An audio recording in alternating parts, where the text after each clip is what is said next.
nasi lemak. Kau senang. Aku tengah pening ni.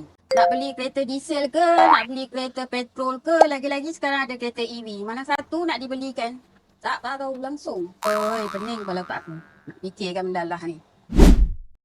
So sekarang kereta you nak beli baru, you nak pakai untuk daily use untuk apa?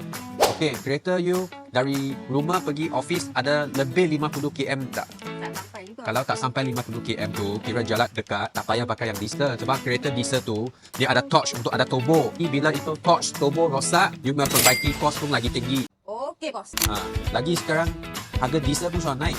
Lagi mahal daripada you pump petrol tau. Lagi, kereta diesel tu, you betul-betul jalan jauh, you ada pick up, itu okey lah. Sebab diesel engine kena jalan dalam suhu yang panas, dia boleh increase dia punya performance. Kalau you stop jalan, lagi cepat rosaknya kereta diesel. Sebab diesel boleh tahan panas dia punya engine. Okey, bos. So, yang macam ni, I rasa you pakai kereta petrol sudah.